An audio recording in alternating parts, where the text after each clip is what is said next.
Não digas, coração, que a vida é triste, porque a vida é luz resplandecente, e a natureza em tudo é um cântico de glória, desde o sol até a nascente. Mágoas, dizes que as mágoas lembram trevas, e que por isso não consegues entendê-las. Contempla, porém, o céu noturno, e verás que mesmo em trevas ele está repleto de estrelas.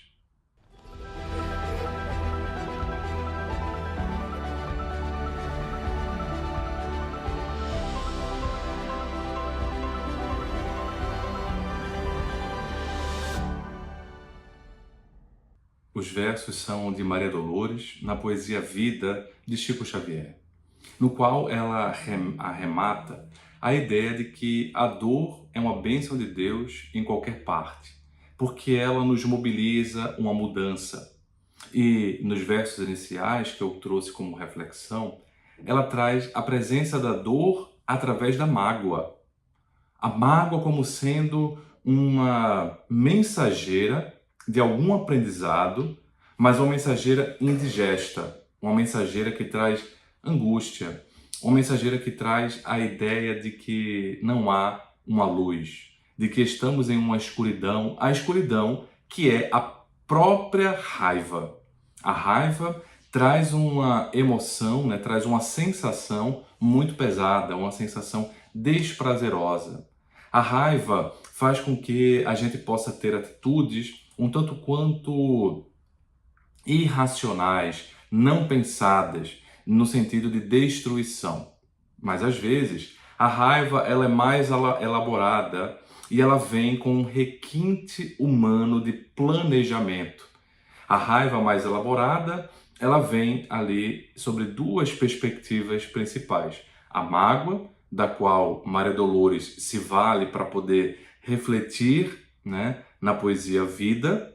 E é interessante que o nome da poesia Vida, né, já traz essa ideia de que a existência, de que a vida não vai ser marcada apenas pela presença luminosa, mas também pela escuridão.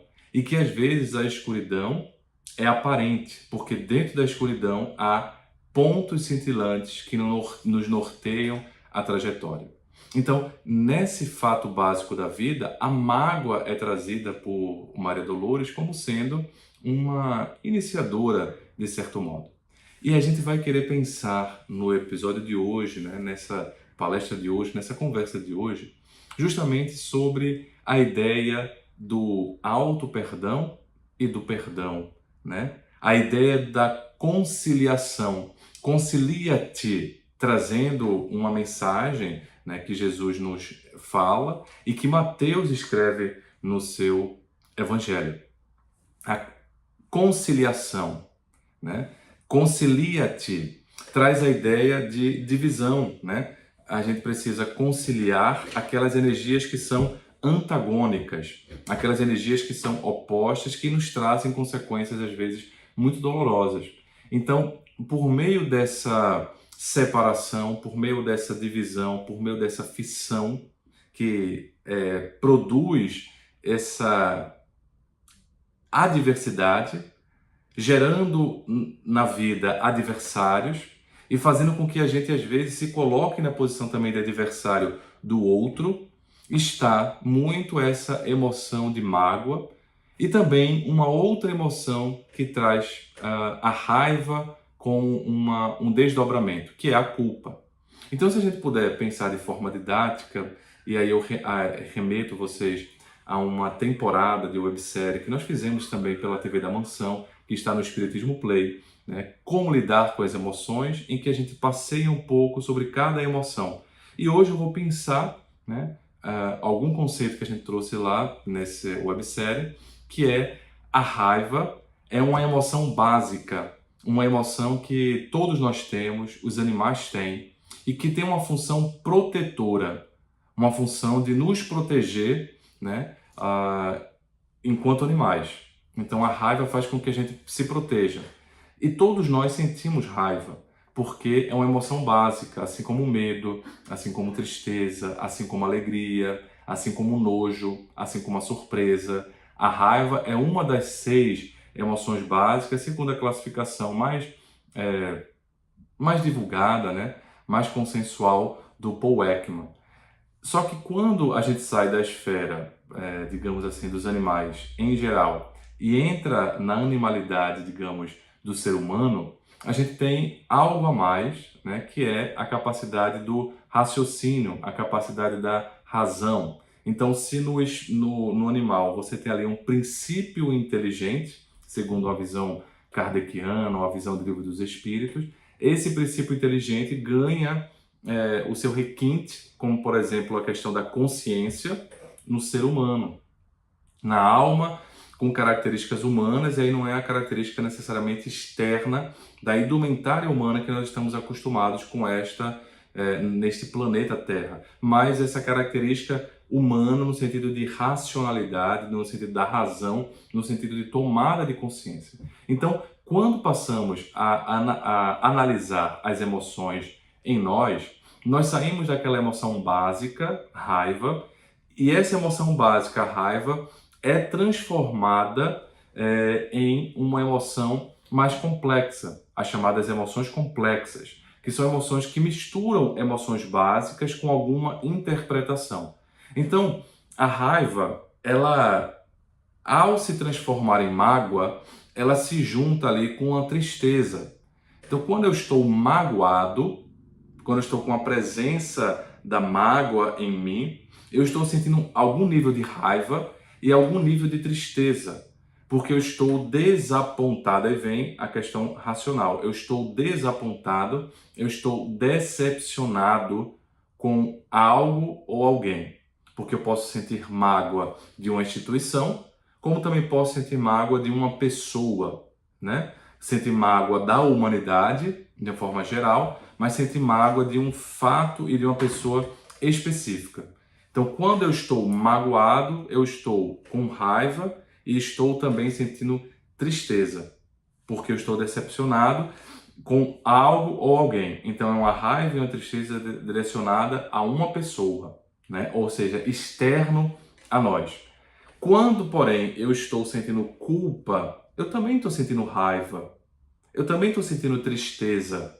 Quando eu estou culpado, né? Estou invadido por essa emoção, eu me sinto triste. Mas não é só tristeza. Eu me sinto com raiva. E é por isso que muitos comportamentos autodestrutivos são mobilizados pela culpa, porque a raiva é direcionada a mim mesmo. Assim como alguns comportamentos destrutivos, alguns comportamentos de vingança são direcionados ao outro, né, no sentido de destruir, porque quando eu estou apenas triste, eu não tenho um comportamento destrutivo, nem pessoal, nem com o outro. Muitas vezes eu não tenho nem energia. Quando eu tenho energia para fazer algo destrutivo, é porque além da tristeza, eu também estou mobilizado pela raiva, né? Por uma energia, por uma emoção que me ativa o comportamento. Então, por isso que pensarmos em conciliação é pensarmos também como vamos manejar, como vamos lidar com essas duas grandes emoções complexas, chamada mágoa e chamada culpa, que em suas essências têm uma mesma, são muito semelhantes, são muito irmãs, só que a mágoa direciona para o outro, ou externo a mim, pode ser algo, e a culpa eu direciono a mim. E aí, às vezes, quando eu estou magoado, eu posso mobilizar comportamentos destrutivos externos, e quando eu estou muito mobilizado por culpa, eu posso mobilizar comportamentos autodestrutivos, porque aí tem a presença da raiva.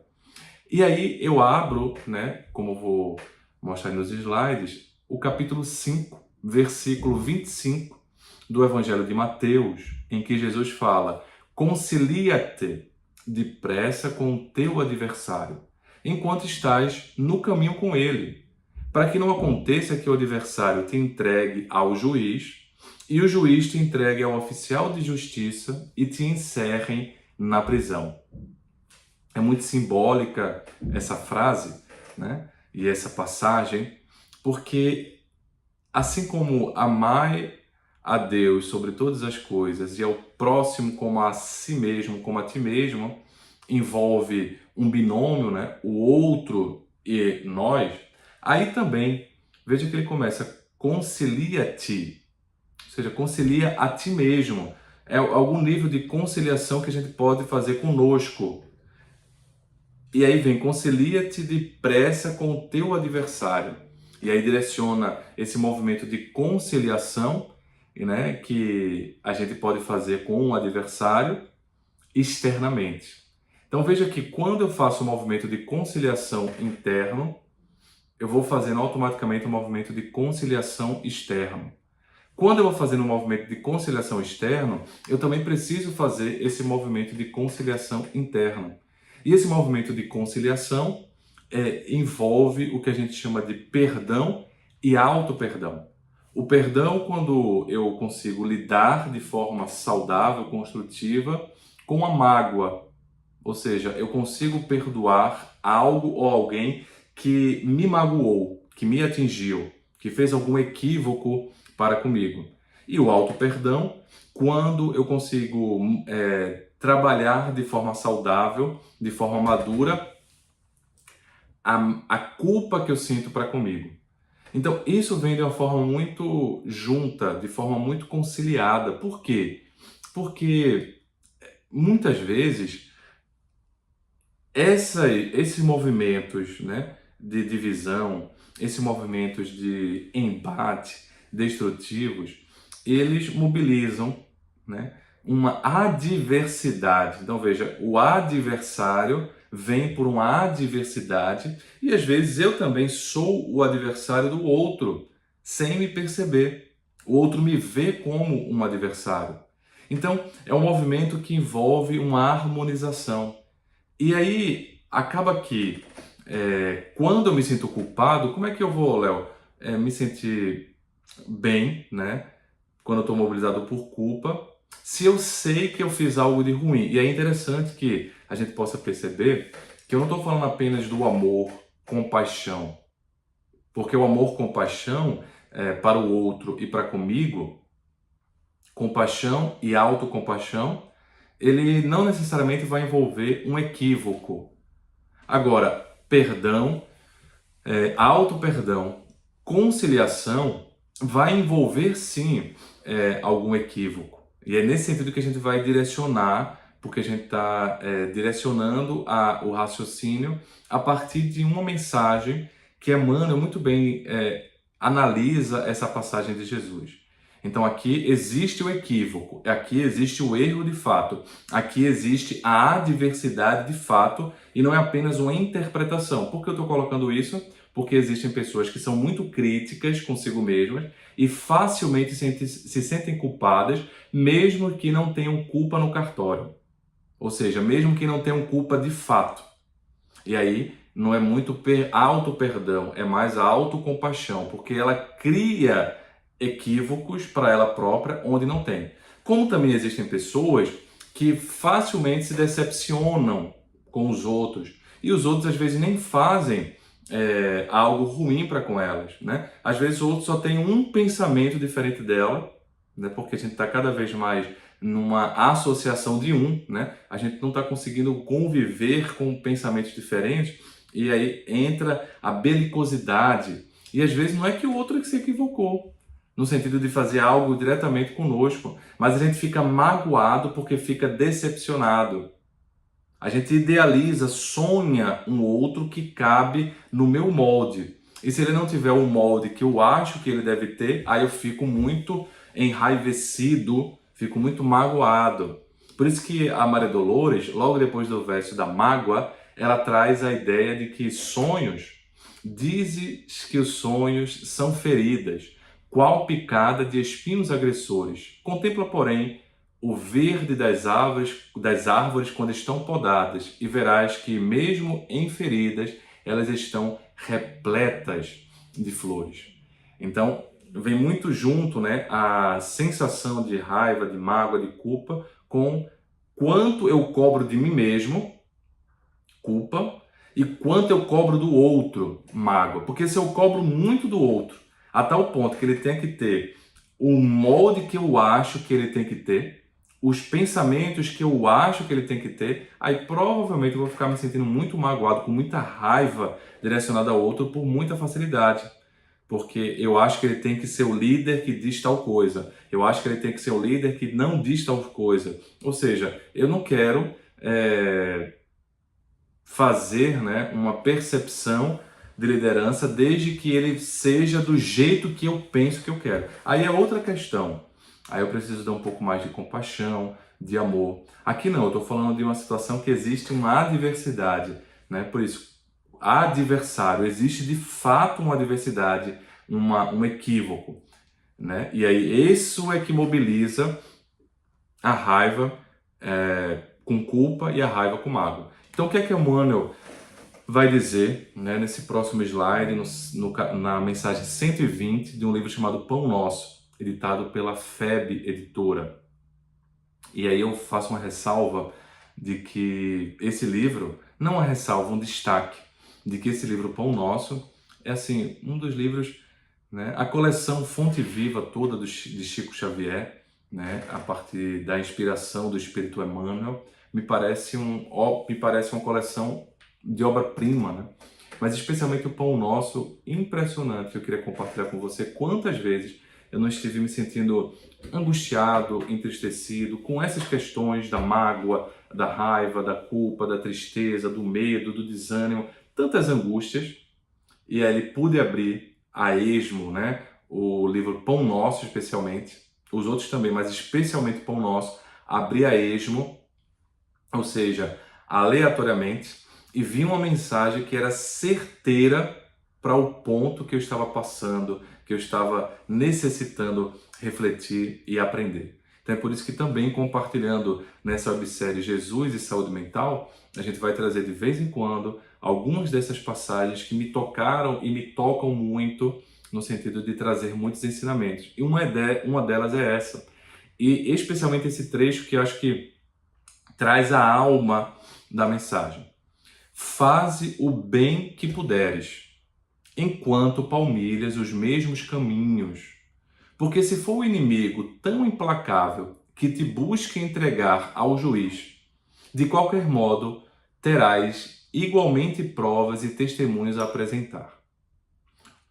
E um julgamento legítimo inclui todas as peças e somente os espíritos francamente impenetráveis ao bem sofrerão o rigor da extrema justiça. Então é interessante, às vezes é muito importante essa última frase. Somente os espíritos francamente, totalmente impenetráveis ao bem é que precisarão do rigor, né, da justiça extrema, ou seja, daquela criticidade elevada demais para poder, digamos assim, mudar a trajetória. Mas quando nós estamos abertos minimamente ao bem, e a gente pode, ou seja, abertos à conciliação, e tenta fazer a nossa parte da conciliação, tudo isso vai ser levado em conta, entre aspas, no tribunal da consciência de Deus, ou seja, no tribunal interno, na lei divina, no tribunal de Deus, né? Porque a gente vai ter feito tudo o que a gente pode. Porque aí vem o ponto. Nem sempre tudo de bem que a gente pode consegue, às vezes, fazer com que o outro nos conceda o perdão. E como o outro, às vezes, não concede o perdão porque fica endurecido na mágoa, a gente também fica culpado eternamente, como se apenas o perdão do outro pudesse nos absolver. De fato, o perdão do outro é muito aliviador, é muito libertador quando nós estamos no equívoco, quando nós sabemos que fizemos um equívoco. E se o outro consegue nos perdoar, isso pode nos libertar.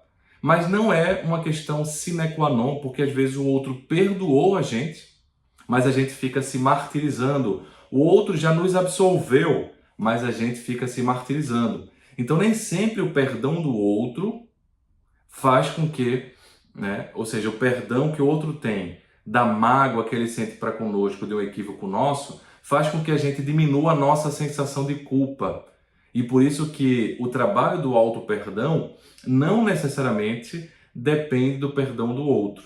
Porque também há essa outra situação. A situação em que a gente tenta fazer tudo para angariar o perdão do outro, mas o outro fica implacável, fica impenetrável e não consegue sair dessa adversidade, né? Não consegue sair dessa trama.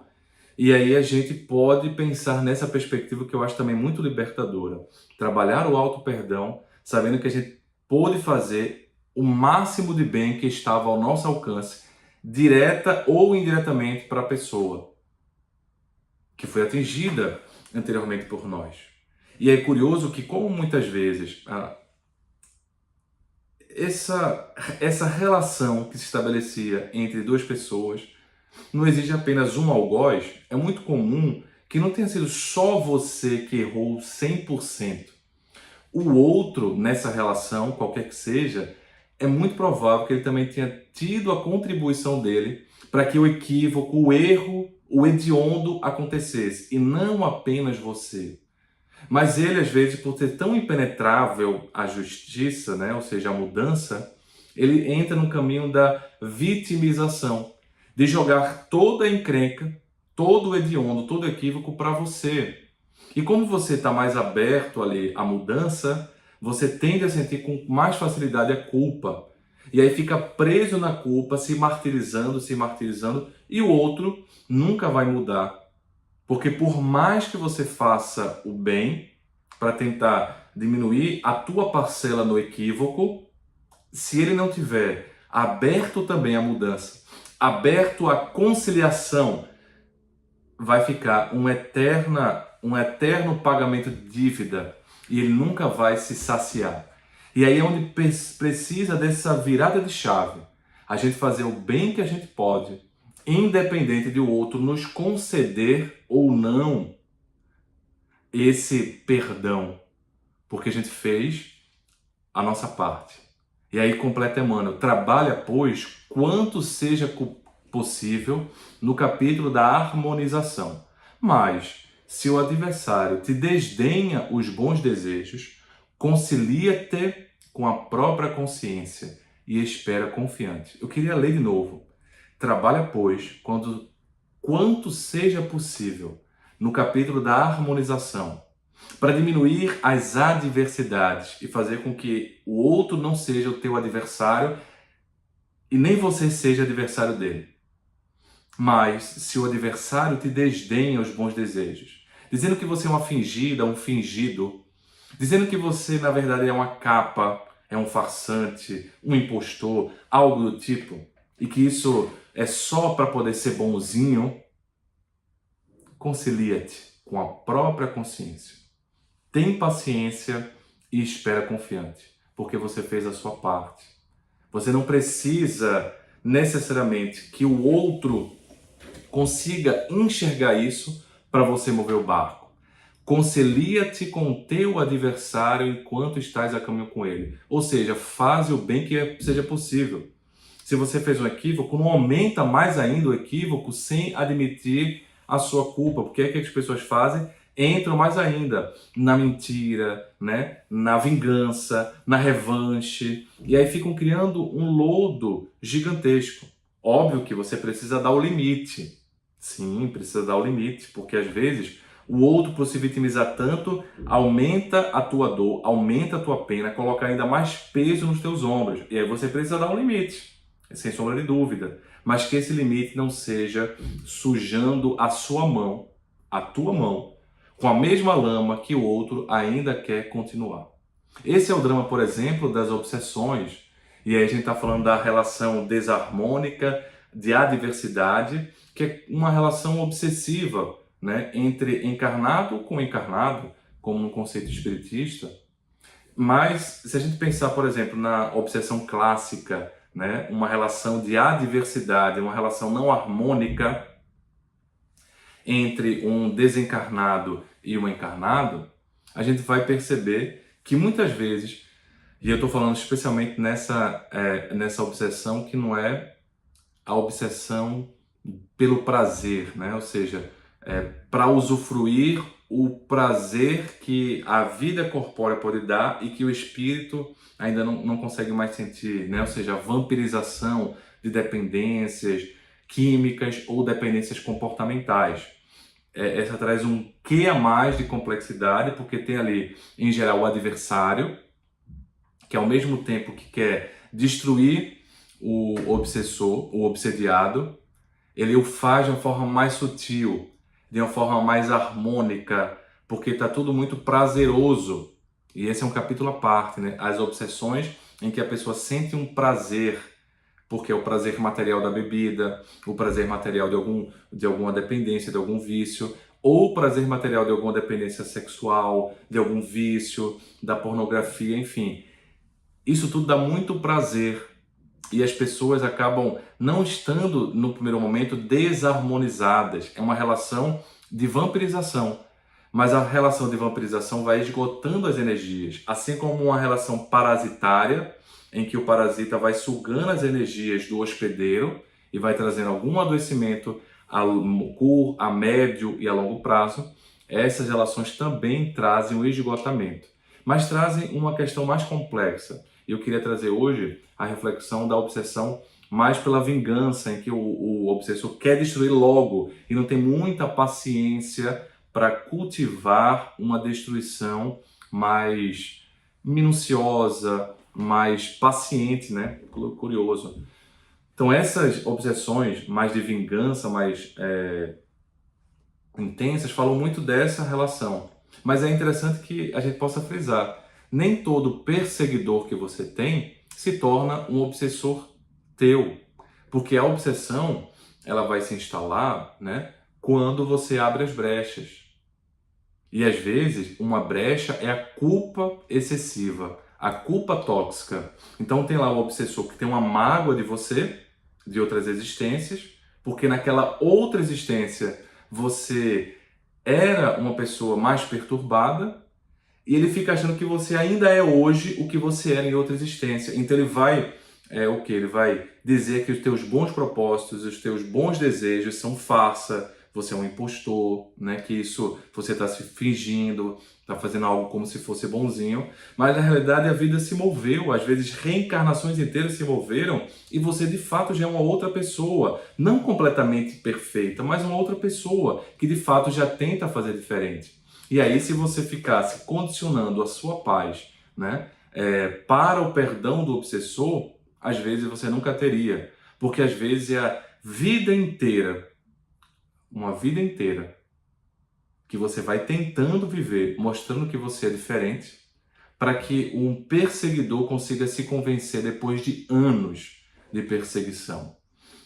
Então, ele era perseguidor, não se tornou obsessor, porque você, ao invés de ficar preso ou presa na culpa, você tentou mover o barco, tentando fazer o máximo de bem que você podia fazer na sua trajetória, diretamente ao obsessor ou indiretamente ao obsessor, mas sobretudo à vida, a você mesmo, a você mesma. E isso vai criando uma cadeia de harmonização. Por isso que eu queria trazer esse outro slide final, para que a gente possa refletir nas características do perdão e do auto-perdão, que são as forças conciliatórias de nós para conosco e de nós para com o outro. É um processo. Exige, portanto, um esforço e exige um tempo. Então, o esforço de fazer o máximo de bem que a gente pode, mas sabendo que há um limite. Sabendo que há um limite, inclusive às vezes há o limite do silêncio, ao limite da retração, né? Porque todo bem que você tenta fazer é interpretado negativamente pelo adversário, porque ele ainda está muito magoado. Então às vezes não dá para forçar a barra, é preciso um certo silêncio, né? E o esforço vai ser direcionado à vida como um todo, não necessariamente direcionado à pessoa que está magoada. Então nesse sentido, ele tem que ter um tempo. Agora, muito importante que o perdão e o auto-perdão, essas forças conciliatórias, não implicam nem na banalização do equívoco, nem no enaltecimento do agressor. Ou seja, nem você vai ser colocado como vítima quando você se equivocou, nem o outro vai ser colocado como vítima quando ele se equivocou, ou como vilão. É um comportamento mais equilibrado, né? Porque a gente não pode enaltecer o nosso equívoco. Não, foi um equívoco. Sim, foi um equívoco. Não dá para passar a mão na cabeça sempre. Às vezes é importante entender, sim, eu me equivoco. Eu me equivoco, você se equivoca, você erra, eu erro. Então, não é diminuir o erro em si, mas é diminuir a culpa, é diminuir a mágoa para um caminho de harmonização. Óbvio que falar de auto-perdão e de perdão vai ser um caminho mais longo ou um caminho mais curto, vai ser um processo menor ou maior, de acordo com as feridas, né? Porque se for uma pequena ferida que foi cutucada em você, ou uma pequena ferida que você cutucou ou provocou no outro, certamente vai necessitar o perdão vai necessitar de menos tempo do que as grandes feridas. Mas perceba que envolve tempo. Envolve tempo. Porque não tem sentido, concilia-te com o adversário se você não teve nenhuma adversidade. Não é conciliação. As coisas já estão conciliadas, já estão harmônicas.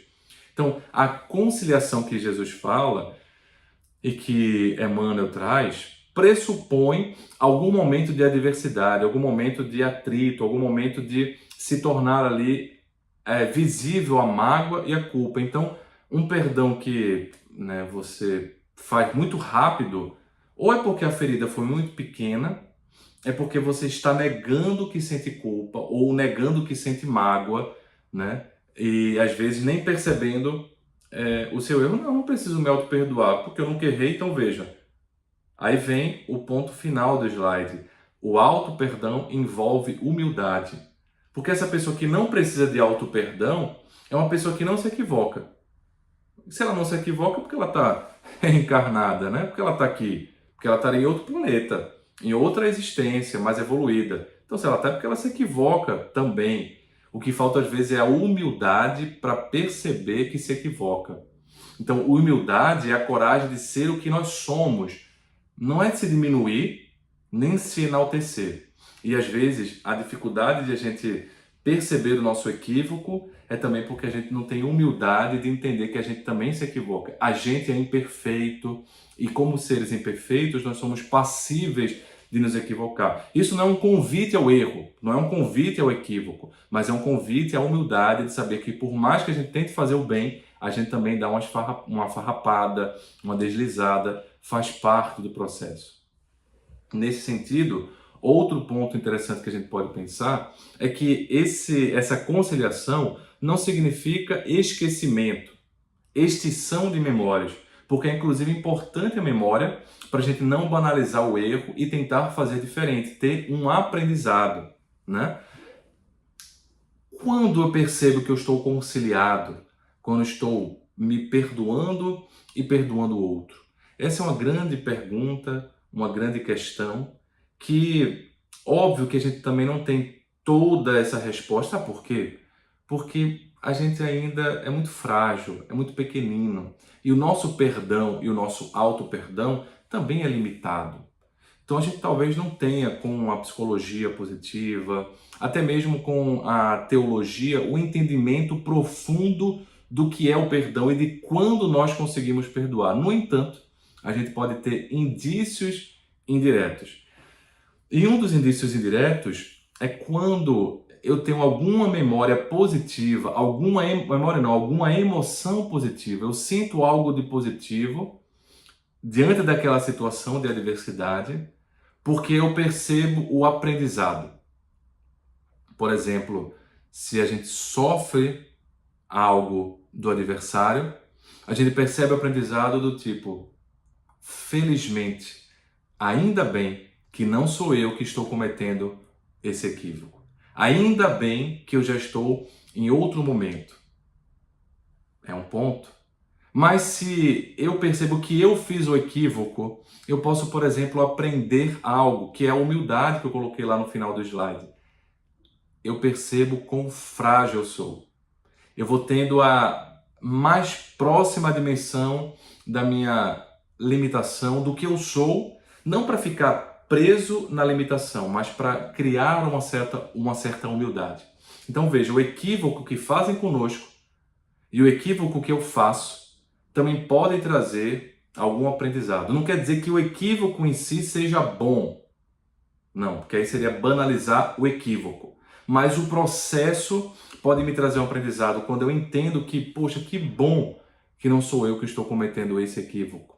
Ou que bom que esse equívoco que eu cometi me pôde trazer um pouco mais de humildade, de saber que não sou tão criança a ponto de saber tudo, né? Como dizia Renato Russo.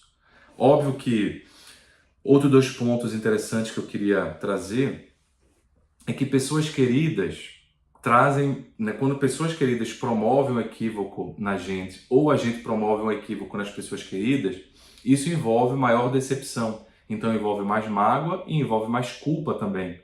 Agora, nessas situações em que há uma relação construída, para caminharmos no auto-perdão e no perdão, a gente pode se pegar ao bem que a gente já fez ou o bem que a gente já recebeu dessas pessoas. Se pegar as memórias boas. Né? Quando é uma pessoa mais desconhecida, a gente pode também ter a possibilidade de usar uma certa indiferença. Então, concilia-te com o adversário enquanto estás a caminho com ele, disse Jesus. E esse conciliar-se envolve fazer o máximo de bem que a gente pode, mas envolve também ter paciência.